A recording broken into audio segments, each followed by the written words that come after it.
Hello, everybody, and welcome to Atheist Sunday School, your one-stop shop for everything Atheist Sunday and school. And boy, do we have a show for you today. Today we are covering the Acts of the Apostles, chapters 22 through 24. And it's good to be back doing Atheist Sunday School. Yeah. So, are you cozy? I don't know if I'd call it cozy. I guess a little bit cozy. Yeah. Yeah. Are Great. you? I guess. Okay, great. Slightly. Fantastic. I'm glad everyone is feeling comfortable. With the space at this point. How about you, Chris? How do you I feel? live here. Do you feel cozy? Now, we all take Atheist Sunday School very seriously, but that's taking it a bit too far, Chris. Right. Yeah. All right. But as long as you feel cozy. Mm-hmm. Okay. So yeah, we are continuing on with the readings, and of course at the not last week, but the week before, the story concluded with Paul about to give this speech, right? And I think it said that it was given in Aramaic specifically. Mm. Yeah. Was that at the end of chapter 21? Well, let's see. It doesn't look like he says it's going to be in Aramaic specifically. Oh, okay. But yes, he's speaking in Hebrew. It says he spake unto them in the Hebrew tongue. Oh, does it? Yep.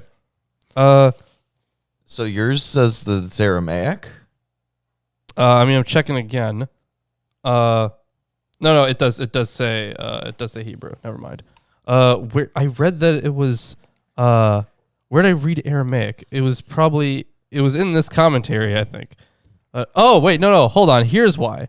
Okay. Because they're lines from Jesus? Because Hebrew here means in the last verse. Hebrew here means Aramaic. Compare John 5:2 and Josephus Antiquities. Well, that's exceedingly confusing. Yeah, I guess it would be the spoken Hebrew of the time, right? Yes. Now let us proceed with our broadcast in Spanish, which here means English. Well, it would be more like let's proceed with our broadcast in Latin, which here means Spanish. Yeah. Yeah. Brought to you in Technicolor. It would be closer to something like that. So that's why I thought that, because I read that when I was going over this. Mm-hmm. So, all right. Anyways. Exciting. Well, we're about to read this speech. I have the King James version of the Bible. I have the English Standard Version. We also have the Jewish Annotated New Testament and the NIV Study Bible. I have from the Hermenia commentary series, a commentary and translation of Acts from Konzelman.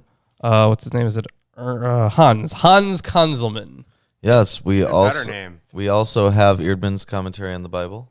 Yeah, exactly, John. That it would be the spoken one. Yeah. Mm-hmm. We have Eerdman's. We have the Greek New Testament and a textual guide to the Greek New Testament. We have the text of the New Testament by Bruce Metzger and the Historical Jesus in Context by Amy Jill Levine and others. Yes, and we also have Josephus and the Oxford Companion to the Bible. You know what? Yeah, unfortunately, we do have the Oxford Companion to the Bible. You know what we should do? Sell it. We should sell the Oxford Companion to the Bible, signed, copied by us for a lot of money. It'll get, I don't know if Landon would buy it. Maybe Landon would. Landon would be like, $1,000? Yeah, right. Yeah, sure, whatever. maybe a little too steep I might there. just buy it so no one else can have it again. I'll just hide it at some point. If you buy it, we're charging $10,000. Yeah, that's too much. I'm not having. Yeah. I would say, probably a little too much. Yeah. Yeah, just a little bit out of my price range there. At least for a book. Yeah. Anyways. Yeah, so we are continuing on with this speech. If we're actually gamer girls can sell bathwater. Yeah. You can sell signed Oxford Companion. Yep. I mean, yeah, you can sell whatever, right? Please don't try to sell bathwater. You can if you want, I mean, do you really want specifically? to? Me specifically? Oh, no, absolutely not. No. None of that is going to be happening here. Anyways, chapter 22 of Acts. I'll hop into it unless there's anything else you want to add. No, let me know when you get to 22:10. I mean, I'll follow along. But. Okay. So this is the speech. Men, brethren, and fathers, hear ye my defense, which I make now unto you.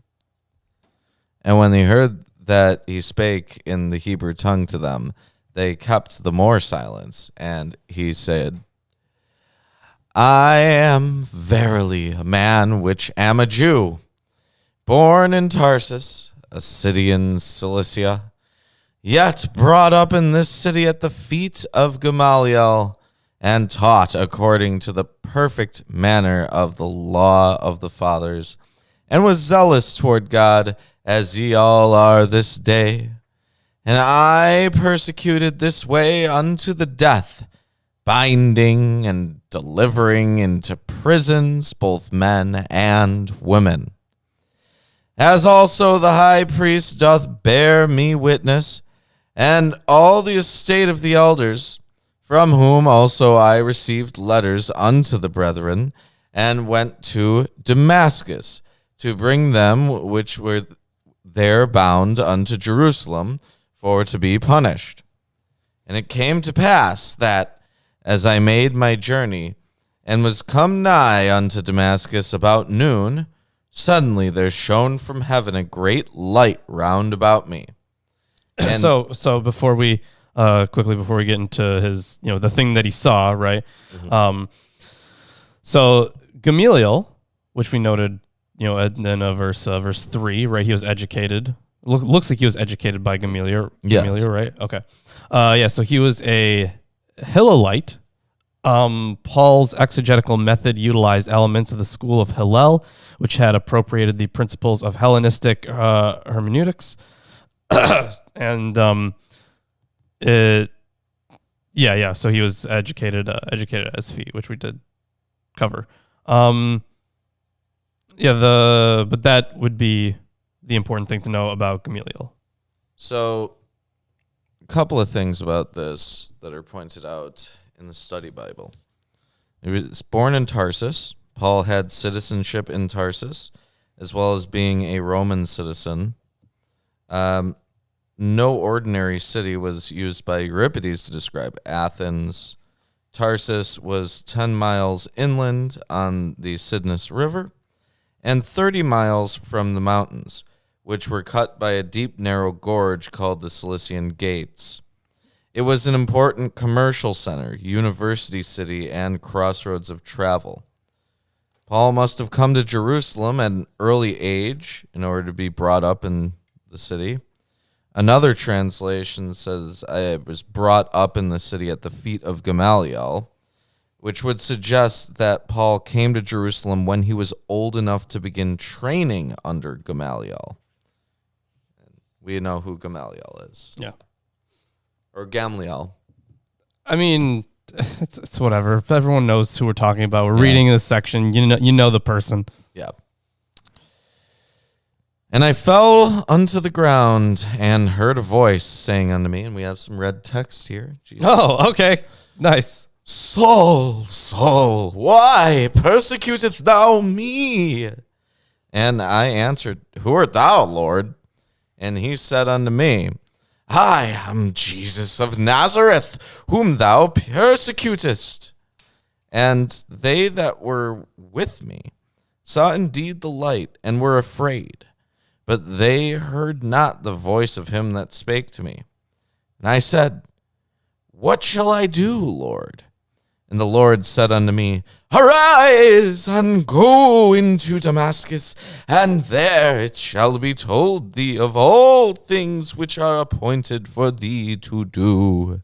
So, that was verse 10. Yeah, so this is where Paul is saying that he got his what's the word I'm looking for? Like when someone his call to journey. Yeah. Right? His mission. Yeah. So this section, interestingly, so it does kind of seem like it's linked to Acts 9:6. So in this section of Metzger's text, he's talking about the origin of the Textus Receptus, just for some context there.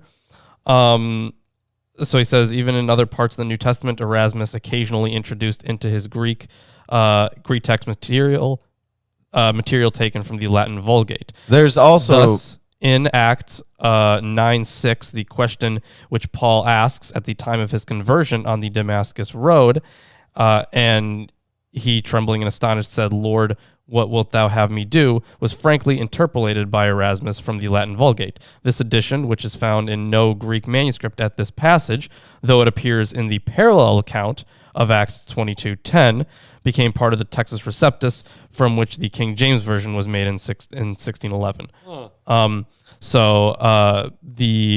This is similar to the account we get there, and this is probably the one that is original, while the other is not. Well, in 9:7, Paul's companions heard the voice. Here, Paul's companions do not hear the voice. Right, they just see the light. Yeah. Which is problematic. If we just take it at face value, then either Paul's lying or it's contradictory. Yeah. Yeah, Paul's lying. Anyways. And when I could not see for the glory of that light, being led by the hand of them that were with me, I came into Damascus, and one Ananias, a devout man according to the law, having a good report of all the Jews which dwelt there, came to me and stood and said unto me, Brother Saul, receive thy sight. In the same hour I looked up upon him, and he said, The God of our fathers hath chosen thee, that thou shouldst know his will, and see that just one, like one that is just. Oh, yeah, okay. The just one, sure. Yeah. And shouldst hear the voice of his mouth. Now, I'm interested in the language there, because in the KJV, they do capitalize just one. And usually they would save that for something like Lord, which is... It was a very common epithet for Christ figures. It was all throughout First Enoch, too. Mm-hmm. Except he was like, the elect one. Yeah, shout out to Enoch. Yeah, right. the righteous one. But it's in that same vein. Mm-hmm. I don't think it's really popped up here until now. Yeah, I don't recall it too. All right. For thou shalt be his witness unto all men of what thou hast seen and heard. And now why tarriest thou? Arise, and be baptized, and wash away thy sins, calling on the name of the Lord. And it came to pass that when I was come again to Jerusalem, even while I prayed in the temple, I was in a trance, and saw him saying unto me, Make haste and get thee quickly out of Jerusalem, for they will not receive thy testimony concerning me. So, Paul's preaching in Damascus and Jerusalem is replaced by the vision in the temple, which is absent in both parallel accounts. It belongs to that traditionary complex which connects Paul biographically to Jerusalem, and which determines the Lucan picture of Paul. It can no longer be determined where Luke received these reports. In any case, they reflect a split in the tradition about Paul, which already existed in the early period. The account here cannot be harmonized with Galatians 1:17 through 2:2, nor does the episode fit with 9:29 through 30. Taken by itself, it assumes no previous call.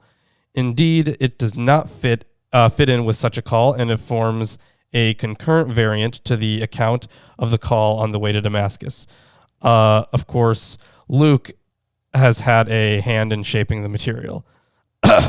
From I'm coughing a lot. From Luke stems the reference back to Stephen, corresponding to Luke's earlier introduction of Paul into the story of Stephen. So just to go and check, and while we will get to Galatians, absolutely, I do kind of want to check this out. Mm-hmm. So don't mind me while I flip to the Galatians. So 1:17 through 2:2. Not super long here. I can actually read it. Okay. So I did not immediately consult with anyone, nor did I go up to Jerusalem to those who were apostles before me, but I went into Arabia and returned to Damascus. Then, after 3 years, I went up to Jerusalem to visit Cephas, and remained with him 15 days. But I saw none of the other apostles except James, the Lord's brother. In what I am writing to you before God, I do not lie. Then I went to the regions of Syria and Cilicia, and I was still unknown in person to the churches of Judea that are in Christ. They only were hearing it said, "He who used to persecute us is now preaching the faith he once tried to destroy," and they glorified God because of me. Then, after 14 years, I went up again to Jerusalem with Barnabas, taking Titus along with me. I went up because of revelation and set before them, though privately before those who seemed influential, the gospel that I proclaim among the Gentiles in order to make sure I was not running or had not run in vain. All right. And when the blood of thy... Oh, okay. And I said, Lord, they know that I imprisoned and beat in every synagogue them that believed on thee. And when the blood of thy martyr Stephen was shed, I also was standing by and consenting unto his death, and kept the raiment of them that slew him. So one of these commentaries noted that this has suggested to some people that he was a member of the Sanhedrin, but it is not necessarily the case that he was a member of the Sanhedrin to consent to his Stephen's death. And he said unto me, Depart, for I will send thee far hence unto the Gentiles. And they gave him audience unto this word, and then lifted up their voices and said, Away with such a fellow from the earth, for it is not fit that he should live. And as they cried out and cast off their clothes and threw dust into the air, the chief captain commanded him to be brought into the castle, and bade that he should be examined by scourging, that he might know wherefore they cried so against him. What is being examined by scourging? Let's see here. And ordered him to be examined by scourging to find out why they shouted thus against him. I'll scourge you good. It was just torture. Oh, yeah, see? Yeah. Yeah, but was it a specific kind of torture? I mean, maybe. Yeah, I don't know. But I don't personally have anything on that. It might be a specific kind. So, scourging in the study Bible, they refer to as flogging. Okay. And this would not be done with a rod, as at Philippi, but with the scourge, a merciless instrument of torture. It was legal to use it to force a confession from a slave or alien, but never from a Roman citizen. Yeah, good for the Roman citizen. The scourge consisted of a whip of leather thongs with pieces of bone or metal attached to the ends. I guess it is a very specific instrument, and ouch. Oh, yeah. Here we go. Look at that. Let's see. Ooh, that's bad. Yeah. You don't want to get hit with that. No, you do not. No. So that's pretty hardcore, man. Seriously. It's like, yeah, I'll just scourge him. Oof. And as they bound him with thongs, Paul said unto the centurion that stood by, Is it lawful for you to scourge a man that is a Roman and uncondemned?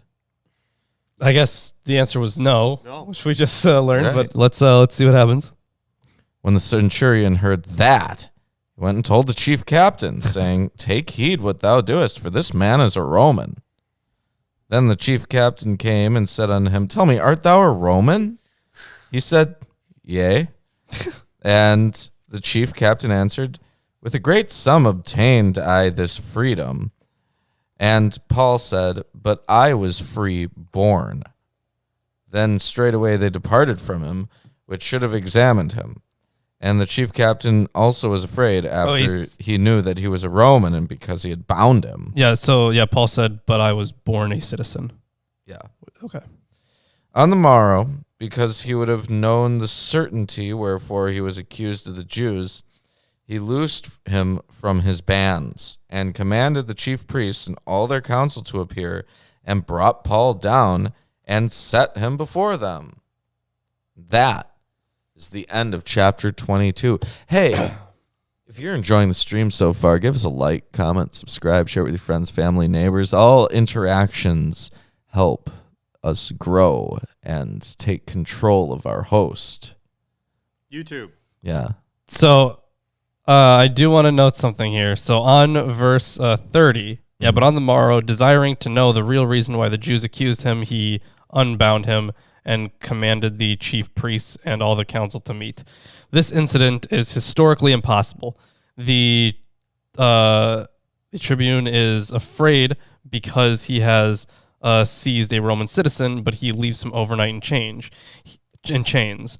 He does not interrogate Paul himself, but rather allows the Roman citizen to be presented before Jewish authorities.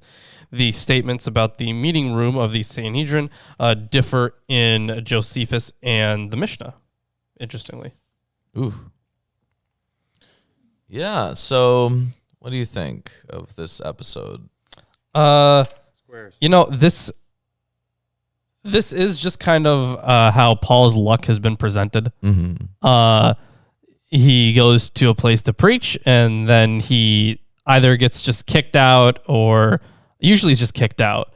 Sometimes he does, he does get himself into prison, and in this case, it's not just what. Or they riot. Or they riot too, yeah. But now it's torture as well. He was locked up before, but now it looks like because the last couple times he got out of prison, right? They were both. It was both divine intervention, effectively, right? Because one was the earthquake, right? Yeah. What was the other one? The angel walked him out. Yeah, the angel. Okay. Yeah. So personal angel. Right. So this is he's very lucky. He has a personal angel. It's a much more natural way of getting out, much less supernatural here. Yeah, legally getting out. I mean, he's literally just like, "Hey, I'm a Roman." And the dude's like, "Oh no." Oh no. Dude's like, Well, how'd you become a Roman? He's like, "I was born Roman." Oh yeah. That's the kind can't mess with. Yeah. Okay. If you ever get arrested, Lawrence, I'll just say I'm a Roman. yeah, try it. Okay. Yeah, we'll see what happens. See if it works. All right. Anyways, it's time for you to do your reading. Absolutely. I can do that. So yeah, starting up here with chapter 23, shall we? Yeah, which is a continuation of this. Well, that's nice. Yeah, it just continues the story. Mm-hmm. So, he had just been set free. Yeah, but he's set free in front of the chief priests of the Sanhedrin. So there's about to be a showdown. Great. I love trial scenes. And looking intently at the council, Paul said, "Brothers, I have lived my life before God in all good conscience up to this day." First of all, didn't he admit earlier to persecuting Jews? No. In the past? The Christians. He was sorry. Yeah, he was persecuting Christians. My bad. Right. Okay. Mm-hmm. But yeah, he admitted that. Well, he thought he was doing God's will. Yeah, he did think that at the time that he was doing it. Yep. Yeah. And so right away, that's just not true. Paul, you admitted it. Perjury. And the high priest Ananias commanded those who stood by him to strike him on the mouth. Yes, Ananias, priest from AD 47 to 59, son of Nebuchadnezzar. He's not to be confused with the high priest Annas from AD 6 through 15. Ananias was noted for cruelty and violence. When the revolt against Rome broke out, he was assassinated by his own people. Yep, he was murdered by a mob in the year 66. Wow, that sucks. Then Paul said to him, God is going to strike you, you whitewashed wall. Yeah, so the whitewashed wall, it has an attractive exterior, but it's filled with unclean contents, such as tombs holding dead bodies, or walls that look substantial but fall before the winds. It's a metaphor for a hypocrite. You whitewashed wall.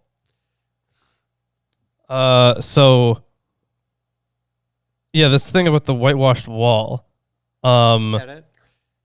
It's a metaphor could for be- one who hides moral defects behind a seemingly proper demeanor or authority. See Ezekiel 13:10 through 16, Right. Matthew 23:27.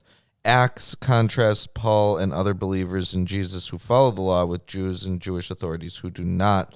It is not clear what law the high priest supposedly violated. So it would be, it looks like it's a statement of hypocrisy. Mm-hmm. Are you sitting to judge me according to the law, and yet contrary to the law you order me to be struck? Those who stood by said, would you revile God's high priest? And Paul said, I did not know, brothers, that he was the high priest, for it is written, you shall not speak evil of a ruler of your people. Okay. Right now, this, it seems like... He didn't realize that he was the high priest. So, right, yeah. So he was like, my bad. No, true. Thank you for... I don't know what currency that is. That's not... Norwegian kroner. We had him before. Yeah, this chat is a whitewashed wall. Yes, yes, it is. So about this... But thank you. Very much appreciated. Yeah, about him not realizing that this is the high priest. First of all, he cites a passage from Exodus, which affirms his obedience to the Torah. But when he says that he doesn't realize he's the high priest, this is explained in different ways. First, Paul had poor eyesight, suggested by such passages as Galatians 4:15 and 6:11, and failed to see that the one who presided was the high priest. 2, he failed to discern that the one who preceded was the high priest because on some occasions others had sat in his place. 3, he was using pure irony. A true high priest would not give such an order. 4, he refused to acknowledge that Ananias was the high priest under these circumstances. So many possibilities for why he does not recognize him. Fair enough. Yeah. Now when Paul perceived that one part were Sadducees and the other Pharisees, he cried out in the council, brothers, I am a Pharisee, a son of Pharisees. It is with respect to the hope and the resurrection of the dead that I am on trial. Thank you for the details for the Pharisees, I suppose. Yeah. And when he said this, a dissension arose between the Pharisees and the Sadducees, and the assembly was divided. So the Sadducees rejected bodily resurrection. Mm-hmm. So this is the big thing, because the Pharisees did not. And because the central claim of Jesus here is in line with the Pharisees' idea of bodily resurrection, then his preaching would probably be more in line with that of the Pharisees. Yeah. But he's really just trying to get them to sling shit at each other instead of at him. Exactly. He's just trying to rile them up. And I suppose it works. Mm-hmm. All right, continuing on here. Yeah, for the Sadducees say that there is no resurrection, nor angel, nor spirit. But the Pharisees acknowledge them all. Then a great clamor arose, and some of the scribes of the Pharisees' party stood up and contended sharply. We find nothing wrong in this man. What if a spirit or an angel spoke to him? Oh, there you go. And when the dissension became violent, the tribune, afraid that Paul would be torn to pieces by them, commanded the soldiers to go down and take him away from among them by force and bring them into the barracks. Yeah, he's just riling shit up, and this guy just gets him out. Mm-hmm.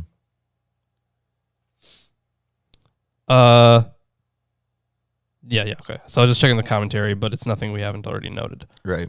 The following night, the Lord stood by him and said, "Take courage, for as you have testified to the facts about me in Jerusalem, so you must testify also in Rome." All right, continuing on here with this next section. Unfortunately, there's not much in the way of commentary. Yeah, there really isn't that much, but it's pretty straightforward. It is straightforward, but there is going to be a decent chunk here on Felix, actually. So, Antonius Felix, a freed man Yeah. who was procurator of Judea in the mid to late 50s. So not Felix. Yeah. There is going to be a bit about him that I'll cover. Cool. When it was day, the Jews made a plot and bound themselves by an oath neither to eat nor drink till they had killed Paul. Probably these were from the Zealots or the quote-unquote terrorists later responsible for revolt against Rome. But I do want to note that in the Talmud, there are very specific rules about keeping an oath. Like, you could be held like legally responsible if you break an oath that you swear. Even if there's no like official contract that's put together, even if you just swore it to yourself. Mm-hmm. Right? That is true. Yeah, they really did take that stuff pretty seriously. Mm-hmm. There were more than 40 who had made this conspiracy. They went to the chief priests and elders and said, "We have strictly bound ourselves by an oath to taste no food till we have killed Paul.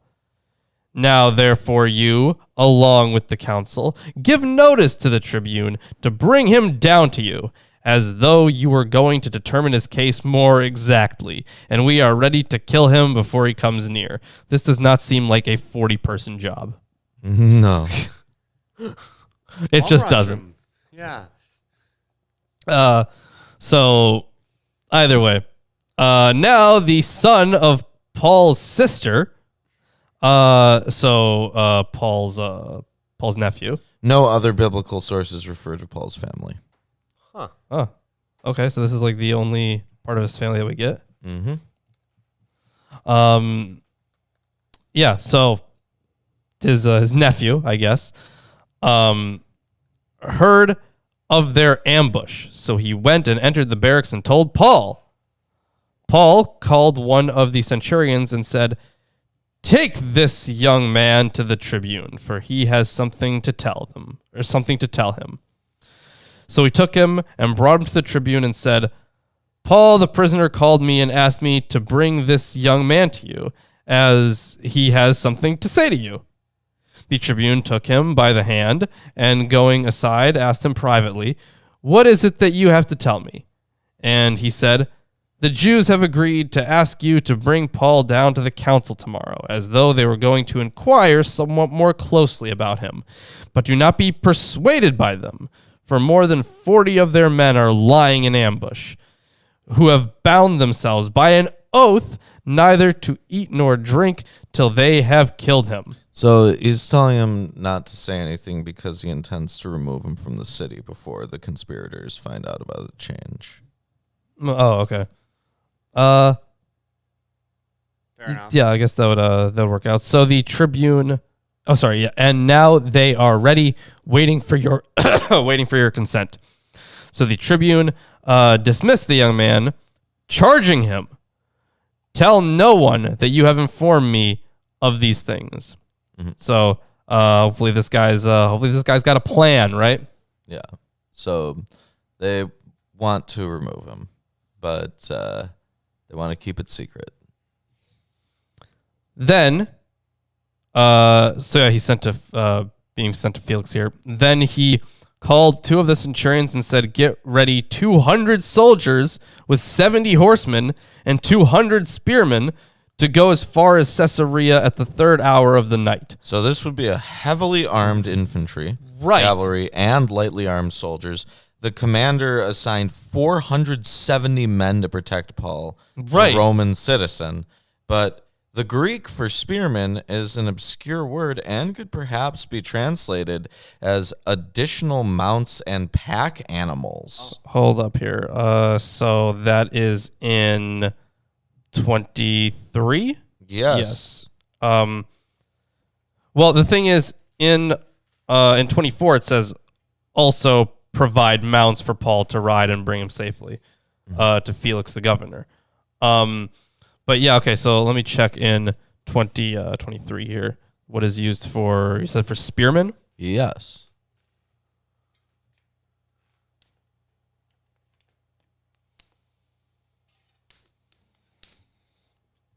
Hold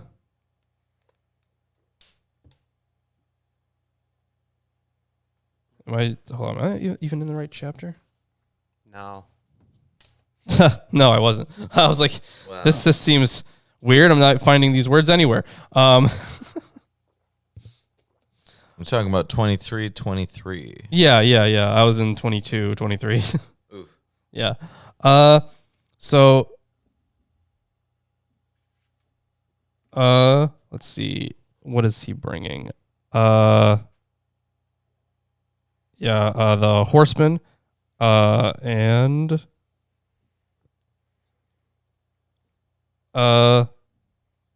so this could be spearmen or just infantrymen. So it would be Dexiolabos. Okay, I can. There were soldiers, horsemen, and spearmen. All right. So that is how it's stated here to me. That is what it's stated here to be, infantrymen or spearmen. But if I'm not wrong, I think one of the root, I can check the my lexicon. But the root word. Oh wait, no, it doesn't come from that. It's just very similar. Because I was thinking there is a similar Greek word for the root of this, which would be deignumi, which means to display or to bring forth. But that is not the one that's not the form that's used here. But if I check this one, oh man, okay, so it's Dexiolabos. Yeah, there's really not much on it, but they just use spearmen. Okay. Yeah. Others have just javelin men, basically the same thing. So I wonder why guards this can be guards. Suggests that it could be additional animals. Yeah, I don't, not really sure why. It's an obscure word, apparently. Apparently so, yeah. Uh-huh. There's nothing even close to suggesting animals here. Yeah. All right. I'd have to talk to the author. Yeah, right. Continuing on. So also provide mounts. This is the extra part, right? This is where they get extra animals. Also provide mounts for Paul to ride and bring him safely to Felix the governor. And he wrote a letter to this effect. Claudius Lysias, to his excellency the governor Felix, greetings. This thing about Felix. So Claudius Antonius Felix was a freedman. The brothers the brother of Pallas, who was a powerful figure under Claudius. Because of this connection, despite his origins, he became procurator. According to Suetonius, he married 3 princesses in succession. The anger at his being named to a position which had formerly been reserved for nobility is reflected in Tacitus's histories. Is that what we have? No, we have the annals. No, we have the annals. Okay. So yeah, Histories 5:9, quote, the princes now being dead or reduced to insignificance, Claudius made Judea a province and entrusted it to Roman knights or to freedmen. One of the latter, Antonius Felix, practiced every kind of cruelty and lust, wielding the power of king with all the instincts of a slave. Claudius... Hold on. Oh, okay. Sorry, they just have it also in Latin. And then in the Annals, quote, Felix considered that with such influences behind him, all malefactions would be venial. He receives poor marks from Josephus as well. During his term of office, the situation in Palestine worsened considerably with the appearance of the Sicarii and Zealots, against whom he fiercely struggled. The dates for his time of office are debated. According to Tacitus, in the year 52, he, quote, for a while past had held the governorship of Judea.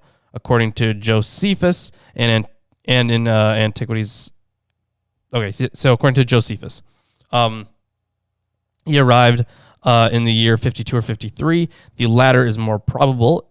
In Tacitus, the relationships in Palestine are described with some confusion. Scholars do not agree about the end of his term either. In Antiquities 2182, Josephus writes that after he was deposed, a delegation of Jews from Caesarea complained to Nero about him, but Felix was protected by Pallas. This would have to have occurred before the downfall of Pallas, which is the end of 55. This would place Felix's term about 53 through 55. Acts 24:27 cannot be invoked in support of this proposed dating. According to Eusebius, Festus had already taken office in the year 54. According to Jerome, in the year 56, which fits with the dates proposed for Felix. Perhaps one ought not, in fact, build too much on Josephus's note about the help of Pallas. It is gossip. The early dating, nevertheless, remains possible and probable. So, oh wow, yeah, that's what you get for Felix. Yeah, so writing a letter to Felix. Not a cat. No. Not a nice guy either, Unfortunately, not a cat. Yeah, super unfortunate. This would be way cooler if he was writing this to a cat. Right? And then the cat would, maybe say something back, like Meow. meow. Yeah.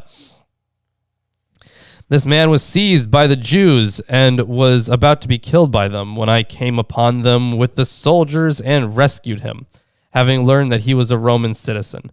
And desiring to know the charge for which they were accusing him, I brought him down to their council. I found that he was being accused about questions of their law, but charged with nothing deserving death or imprisonment. So this is kind of a similar situation that Pilate was put in, right? Mm-hmm. With Jesus? Yeah. Well, this guy gets to deal with the law all the time. Paul is constantly in legal trouble. Well, the whole thing is supposed to mirror Jesus. Right? Yeah. So not really a shocker there. Mm-hmm. And when it was disclosed to me that there would be a plot against the man, I sent him to you at once, ordering his accusers also to state before you what they have against him. So he conveniently left out the information about the scourging. True, yeah, conveniently left it out. Mm-hmm. So the soldiers, so this is the end. The letter is already ended.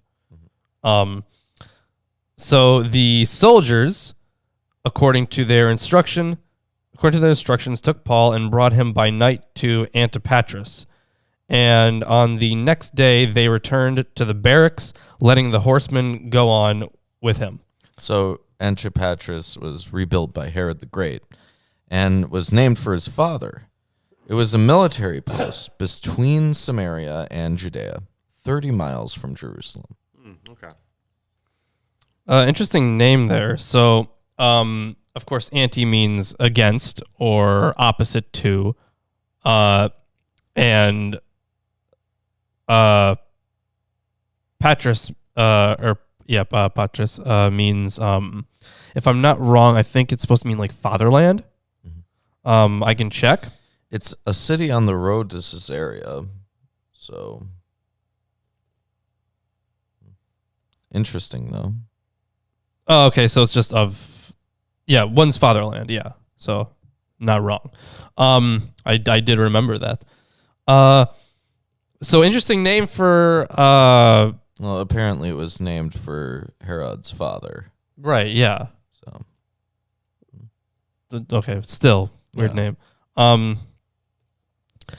And on the next day, they returned to the barracks, letting the horsemen go on with him.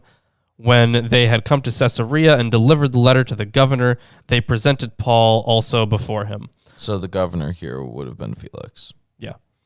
On reading the letter, he asked what province he was from, and when he learned that he was from Cilicia, he said, "I will give you a hearing when your accusers arrive." And he commanded him to be guarded in Herod's praetorium.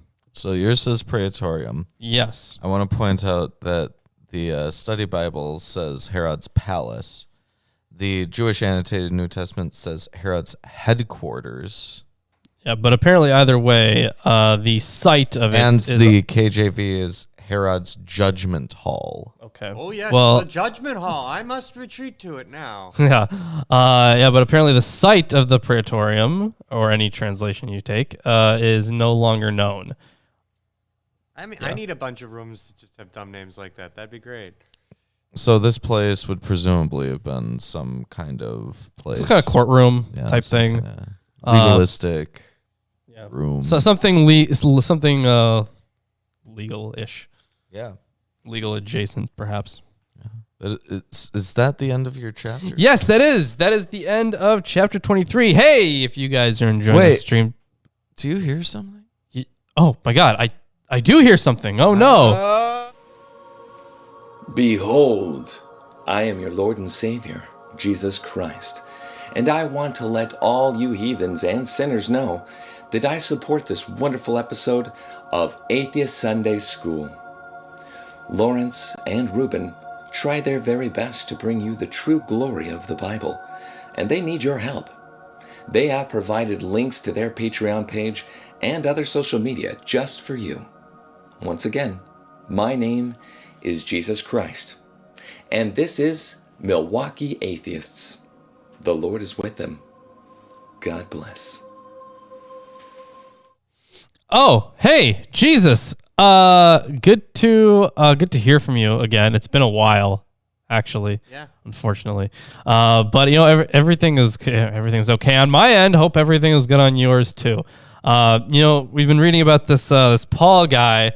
Now his backstory isn't entirely clear, but it does seem that he does get thrown in prison a lot, and really, really unfortunate. I'm sure you can probably relate to that one. Yeah. He kind of got tortured. I'm sure you know all about that one. But anyways, it seems like Reuben has disappeared. I don't know where he is, but what I do know is that we once he does get back, if he ever decides to, I don't know, probably descend from his heavenly throne wherever he is now, we will most certainly read chapter 24. And chapter 24 is, of course, the trial before Felix. So that's good to know for us, I suppose.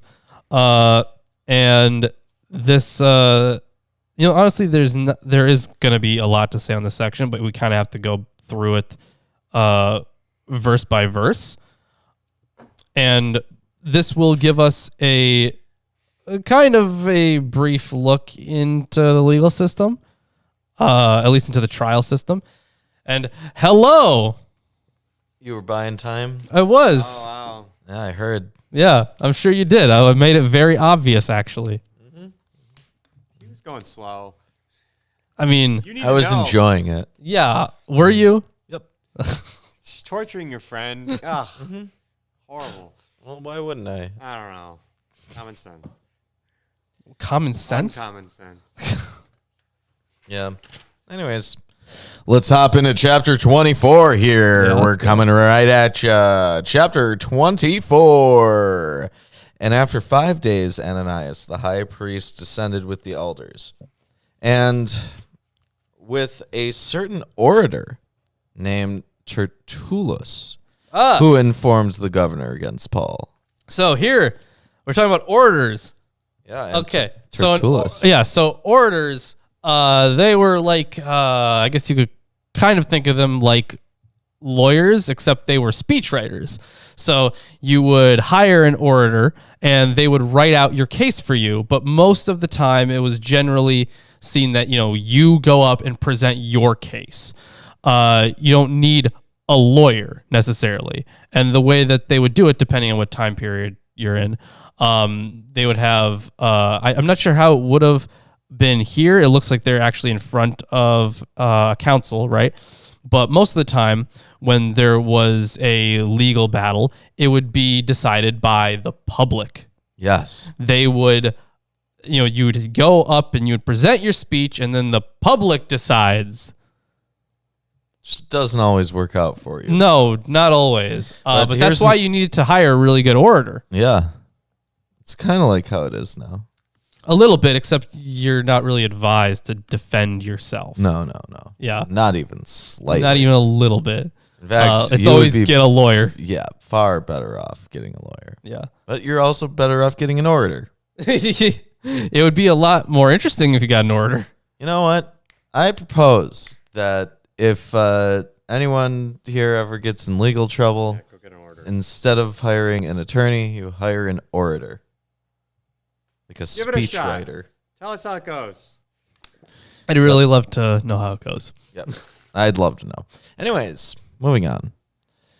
When he was called forth, Tertullus began to accuse him, saying, "Seeing that by thee we enjoy great quietness, and that very what? worthy deeds done unto this nation by thy providence, we accept it always, and in all places, most noble Felix, with Okay, all well, thankfulness. but before you- Notwithstanding that Before you go on, Mr. Colonel Sanders, Yeah, right.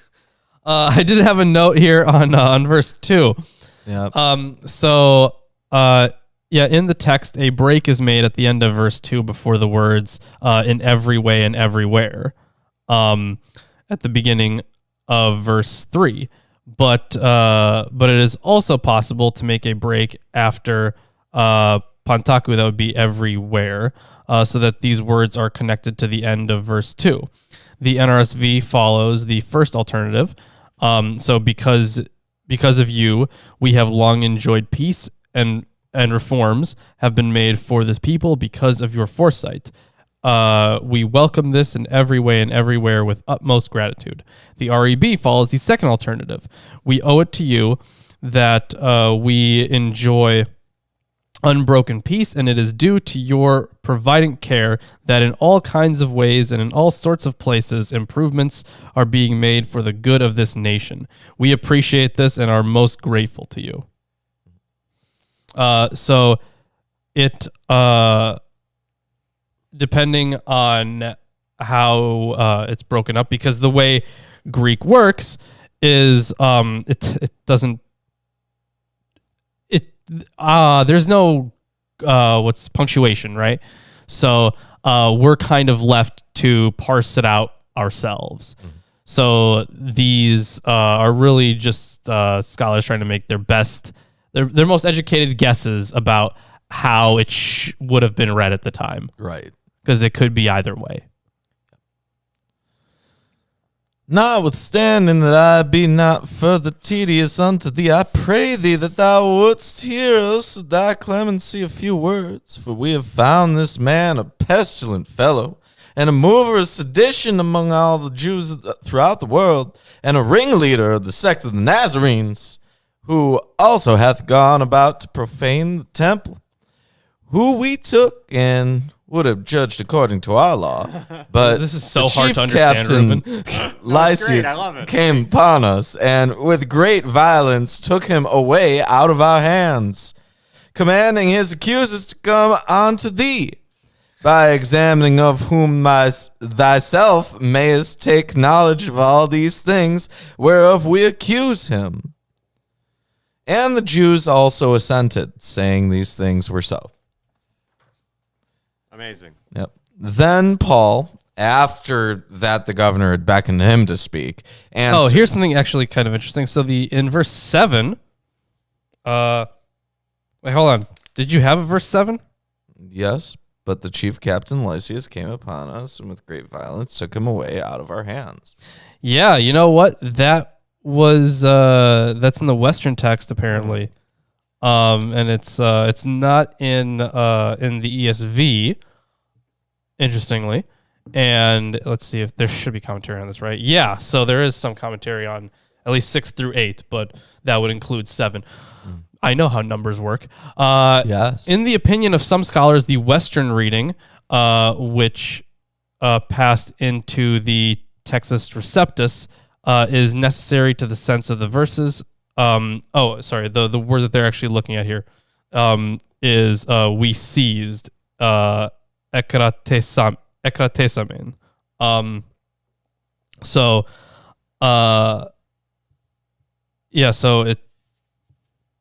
Which passed into the Textus Receptus is necessary to the sense of the verses. For the aorist, which is what I just read. That's the form that I just read.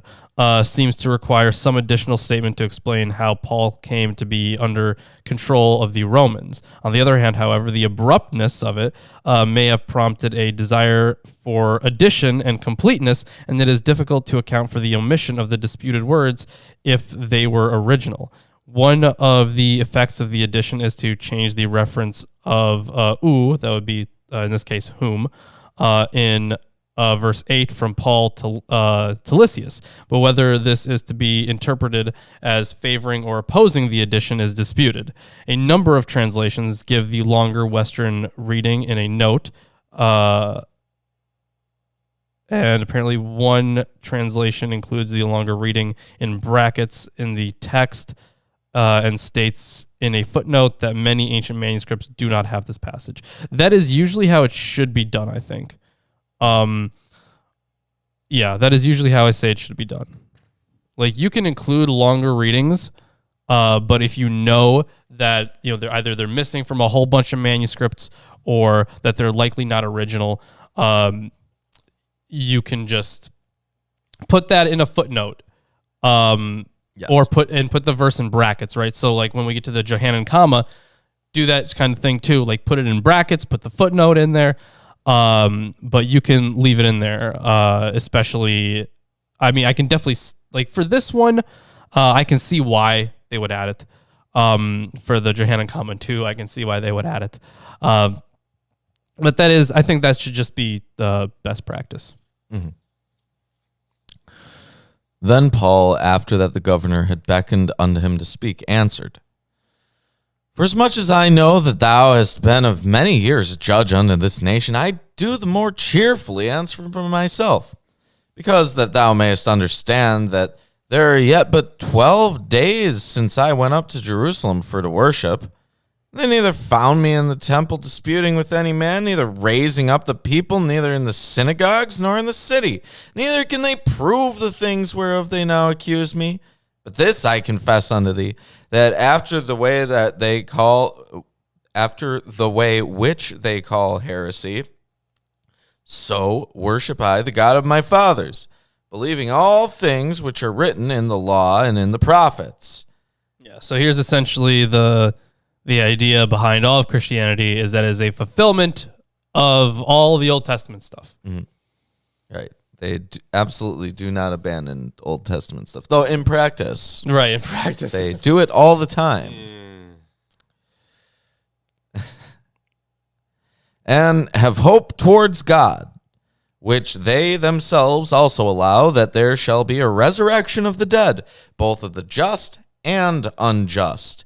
And herein do I exercise myself, to have always a conscience void of offense toward God and toward men.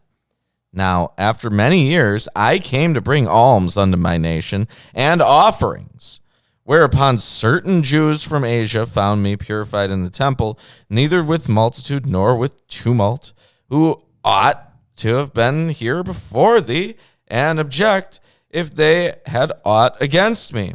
Or else let these same here say, if they have found any evil doing in me while I stood before the council, except it be for this one voice that I cried standing among them, touching the resurrection of the dead, I am called in question by you this day. And when Felix heard these things, having more perfect knowledge of that way, he deferred them and said, when Lysias the chief captain shall come down, I will know the uttermost of your matter. And he commanded the centurion to keep Paul, to let him have liberty, and that he should forbid none of his acquaintance to minister or come unto him. And after certain days, when Felix came with his wife Drusilla, which was a Jewess, he sent for Paul and heard him concerning the faith in Christ. Yeah, so I assume that's how he would know so well, right? Mm-hmm. And as he reasoned of righteousness, temperance, and judgment to come, Felix trembled and answered, oh, here's something. So once again, let me finish the verse. Okay, sorry. Go thy way for this time. When I have a convenient season, I will call for thee. Yeah. So once again, no concrete material was necessary for the construction of this scene. The interest in Christianity shown by those in high places is a Lucan theme. Women of high rank play a prominent role in the apocryphal Acts of the Apostles. Is this scene reminiscent of the story involving Herod, Herodias, and John the Baptist, a story which Luke omitted in his gospel? Maybe, I don't know. But Drusilla was the youngest daughter of Agrippa I. The scandalous story of how Felix won her is told in Josephus' Antiquities of the Jews. Do you want to read the story? Oh, yeah. Let's the scandalous story of how Josephus won her. So I'm gonna check it just to see. Maybe it's. Let's see how long it actually scandalous is it? I don't know, right? Because like when they say something is scandalous, can you really believe it's super scandalous? It could be. So is this like a rom-com bit in the Antiquities of the Jews? Yeah, sure. I don't know. That would be pretty funny. Let's find out. It doesn't look like it's too long. So 141 through 44. Okay, it doesn't look like it's too long. But for the marriage of Drusilla with wait, hold on. So this section, Felix is made procurator of Judea, as also concerning Agrippa Jr. and his sisters. But for the marriage of Drusilla with Azizus, it was in no long time afterwards dissolved upon the following occasion. While Felix was procurator of Judea, he saw this Drusilla and fell in love with her, for she did indeed exceed all other women in beauty, and he sent to her a person whose name was Simon, one of his friends. A Jew he was, and by birth a Cypriot, and one who pretended to be a magician, and endeavored to persuade her to forsake her present husband and marry him, and promised that if she would not refuse him, he would make her a happy woman. Accordingly, she acted ill, and because she was desirous to avoid her sister Bernice's envy, of course her name is Bernice, for she was very ill-treated by her on account of her beauty, was prevailed upon to transgress the laws of her forefathers and to marry Felix. And when he had a son by her, he named him Agrippa. But after what manner that young man with his wife perished at the conflagration of the mountain Vesuvius in the days of Titus Caesar, shall be related hereafter. Then he goes on. Yeah. Wow. So he literally found like a con man magician and was like, convince her. Yeah, essentially. Wow. That's scandalous. Pretty scandalous. And then, lied about an illness. Imagine if like the governor of Wisconsin did that. Ah, wow. You know, 'Cause that's basically what the procurator of Judea yeah, is. essentially, yeah. That would be scandalous. That is true. Yeah. Yeah. I guess by every Like Tony Evers hires E.A. Coetting to my woo a woman. God, Wow. that would be a wild story. Yes. Yeah. That's Wonderful. fun fiction. Wonderful stuff. But that is interesting that there's a whole section about how they met. Yeah. Okay, last couple of verses. He hoped also that money should have been given him of Paul, that he might loose him. Wherefore he sent for him the oftener and communed with him. But after 2 years, Porcius Festus came into Felix's room, and Felix, willing to show the Jews a pleasure, left Paul bound. Yeah. A lot of people think that this was an indication of the time that Felix was procurator, but it's really just talking about Paul's imprisonment. Mm-hmm. Yeah. Anyways, yeah, that was the reading for the day.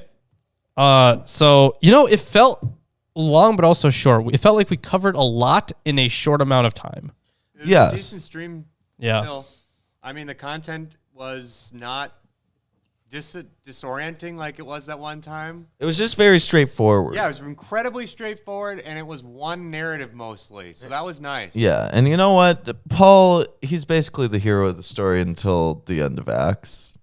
Right. Yeah. And Which then is next time, right? for some other things Yes. too. Yes. Next week we will be finishing Acts. Yes. Last 4 chapters. Yeah, so be sure to join us then. Hey, if you enjoyed the show today, like, comment, subscribe, share it with your friends, family, neighbors. Check us out on Patreon, where you can be on the show. You could be in our patron hangouts. There's a ton of stuff. You could be entered into a t-shirt giveaway. Yeah, and if you don't want to do the whole t-shirt giveaway thing, you can click on the merch right up there. Yeah, you that Chris just pinned in Buy in the chat. yourself a t-shirt. Yeah, this one was actually Landon's idea. He is risen. That's a good one. Yeah. That's a good one with the B, and it's helium. You get it. And speed hold. Yeah. Also, yes, bees. We should get a bee, just like a little bee on the show. I mean, we I have have the a 3D 3D printer. Yeah. That's true, but So- I feel like it also might be easier. I think it might be nicer to have a bee that isn't 3D printed. I saw, and I know this is a tangent, a completely separate type of liquid resin pulling 3D printing technology that was much cheaper than what I was using, and it looks insanely high quality. Does it? Because what Okay. it does is it slowly raises a platform and then laser cools inside the liquid, Gotcha. so it doesn't have any of the 3D printing marks and stuff. All right. Yeah, that sounds a lot I smoother. don't know. It's like $600. So that was a cool idea. Yeah, or I might just get like a little plushie. Yeah. Oh, that's a good idea too. Yeah. That's way cheaper. Yeah, it's way cheaper. But hey, if you want to support us in a different way, you can check out our Amazon wish list. Yeah, the plushie's not going to be on there. Don't worry. But there No. are books on there. There are books on there, so you can put books on this table, or you can put books into our brains, because we will read them and then we will use them as sources in videos. Yes. So they are in our brains, Verily. and they're going to be in your brains too. Wow. Yeah, and if you can't afford any of that, Facebook, Twitter, free to follow us there. Absolutely. And check us out on our Gmail. I MilwaukeeAtheists@gmail.com. Yeah. Send us Ahikar fan fiction and Lawrence Distracts. and Lawrence Distracts. And also, hey, so what should they say? What should the chat say in the comments? In the comment section, not in the live chat, in the comment section when this video is over, when it's posted and it's live. Oh, I don't know. Something about wife stealing. Oh no, whitewashed. Oh, wall. oh yeah. What is a Whitewashed wall. Was it whitewashed wall? Yeah, it was. Yeah. Okay. I think that's good. Post that someone is a whitewashed wall. Yeah. Call someone a whitewashed wall. Yeah. But that's a good one. Good one. Anyways, thanks for joining us, and we will see you on Friday, and then on Sunday. We got